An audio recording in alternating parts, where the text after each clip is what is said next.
लोकसभा चुनाव को लेकर हर वर्ग अपनी अपनी उम्मीदें जगाए बैठा है। युवा अपनी अलग उम्मीद जगाए बैठा है तो कर्मचारी अपनी अलग उम्मीद जगाए बैठे हैं। वहीं शिक्षक भी अपनी अलग उम्मीद जताए बैठे हैं कि कहीं ना कहीं सत्ता में कोई भी राजनीतिक पार्टी आए, किसका भी सांसद बने, लेकिन शिक्षा के क्षेत्र में नवाचार हो, उच्च शिक्षा में नवाचार हो। कुछ प्रोफेसर मेरे साथ हैं, उनसे बातचीत कर लेते हैं। क्या लगता है, क्या कुछ उम्मीदें हैं लोकसभा चुनाव को लेकर? देखिए, हर बार सरकार चाहे बीजेपी की रही हो, कांग्रेस की रही हो, लेकिन जहाँ तक सवाल है उच्च शिक्षा के संबंध में या शिक्षण संस्थाओं के संबंध में, सरकारें इस ओर कोई ध्यान नहीं देती हैं। बजट तो बना देती हैं, लेकिन जब उसको क्रियान्वित करने की बात आती है तो सब पल्ला झाड़ लेती हैं। और आपको पता होना चाहिए, किसी भी देश का विकास करने के लिए शिक्षा का और चिकित्सा के क्षेत्र में जब तक आप विकास नहीं करोगे, तब तक आपका विकास केवल दोयम दर्जे का रहेगा।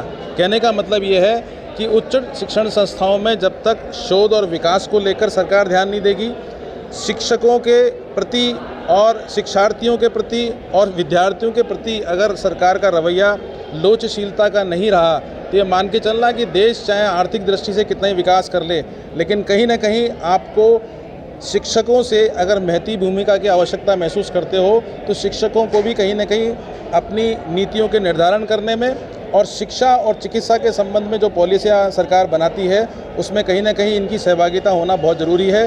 अन्यथा देश केवल चित्रों के माध्यम से या गूगल के माध्यम से तो ऊंचाइयां प्रदान कर सकता है, लेकिन उसकी व्यवहारिकता से जोड़ना बहुत ज़रूरी है। और हम इस मामले में शिक्षक होने के नाते एक चिंता व्यक्त करते हैं कि जिस प्रकार से शिक्षा में स्टूडेंट्स का और शिक्षार्थियों का दोनों का ही रवैया नकारात्मक देखने को मिल रहा है, क्योंकि हमारे यहाँ पर जो एजुकेशन पॉलिसी बनाई गई है उसमें कहीं ना कहीं एम्प्लॉयमेंट को लेकर कोई पॉलिसी ढंग से नहीं दिखलाई पड़ती है। इसलिए बच्चे का रुझान पढ़ाई को लेकर धीरे धीरे कम होता जा रहा है। केवल फॉर्मेलिटी के आधार पर वो एडमिशन तो ले लेते हैं, लेकिन पढ़ाई के प्रति उनकी रुचि कहीं भी देखने को नहीं मिलती। बिल्कुल, निश्चित तौर पर देखिए, विधानसभा चुनाव आते हैं, लोकसभा चुनाव आते हैं, शिक्षकों की उम्मीद बढ़ जाती है कि नवाचार देखने को मिलेंगे। अब लोकसभा चुनाव आ गए हैं, कितनी उम्मीदें जगी हैं? देखिए, मैं शारीरिक शिक्षक हूँ, तो मैं उसी ऊपर बोल सकता हूँ।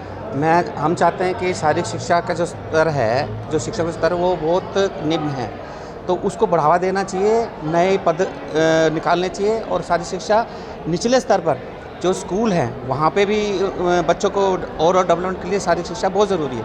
तो मैं चाहता हूँ कि शारीरिक शिक्षा का उद्धार हो, शिक्षकों का पद बढ़े और उनको सम्मान मिले। बिल्कुल, निश्चित तौर पर एक रिक्त पदों को लेकर लगातार आवाज़ बुलंद होती है। क्या उम्मीद है कि इस बार रिक्त पद भरेंगे, क्योंकि उच्च शिक्षा के जुड़े शिक्षक लगातार मांग भी करते जाते हैं? हाँ सर, मेरा ये मानना है कि अभी राजस्थान यूनिवर्सिटी देख लो, जय नारायण व्यास देख लो, मोहनलाल सुखाड़िया देख लो, आप देखिए वहाँ पे शिक्षकों के पद है जो रिक्त है। अब जब शिक्षक ही नहीं है तो पढ़ाई क्या होगी, स्टूडेंट किससे पढ़ेंगे? तो सबसे पहले तो गवर्नमेंट को ये देखना चाहिए कि यूनिवर्सिटी में प्रॉपर वे में भर्ती हो, और एक नियम और ये भी मनाना चाहिए कि 75% एटलीस्ट कम से कम बच्चों की उपस्थिति क्लास में होनी चाहिए, ताकि बच्चे पढ़ सकें। आज का जो एनवायरनमेंट है उसमें ये है कि बच्चे कॉलेज में पहुंच जाते हैं बट क्लासेस में नहीं पहुंचते हैं। तो बिल्कुल, देखिए, लगातार उम्मीदें बढ़ती ही जा रही है। क्या कुछ उम्मीदें हैं? लोकसभा चुनाव का बिगुल बज गया है, राजनीतिक पार्टियाँ कई तरह के वादे कर रही है और शिक्षकों की उम्मीद भी बढ़ रही है। देखिए, जो 18वीं लोकसभा के चुनाव होने जा रहे हैं, वो पूरे भारत के अंदर एक युग परिवर्तनकारी घटना के रूप में देखे जाएंगे। क्योंकि जैसा कि अभी आप डॉक्टर साहब ने कहा कि उच्च शिक्षा के क्षेत्र में एक बहुत बड़ी समस्या है कि लोगों को रोज़गार नहीं मिल रहा है। जैसा कि राजस्थान जैसे राज्य में आपने देखा कि पेपर लीक की काफ़ी घटनाएं हुई, तो जो विद्यार्थी हैं, जो परीक्षार्थी हैं, उनका मनोबल निश्चित रूप से टूटा है। तो जब तक इस प्रकार की घटनाओं की पुनरावृत्ति को हम नहीं रोकेंगे, उनका विद्यार्थियों का मनोबल ऊँचा नहीं होगा और वो सरकार के प्रति बहुत आशाएँ रखते हैं। पदों की संख्या कम है, छात्रों की संख्या ज़्यादा है, तो ऐसी स्थिति में सरकार के सामने चुनौती होगी कि कैसे रोज़गार का सृजन ज़्यादा से ज़्यादा किया जाए ताकि लोगों को उसमें खपाया जा सके। दूसरा, शिक्षण संस्थानों में, विशेष रूप से हायर एजुकेशन में, विश्वविद्यालयों में जो है वो अध्यापकों के और शिक्षकों के पद रिक्त है, तो उन पदों को भरा जाना भी सरकार के सामने एक चुनौती है।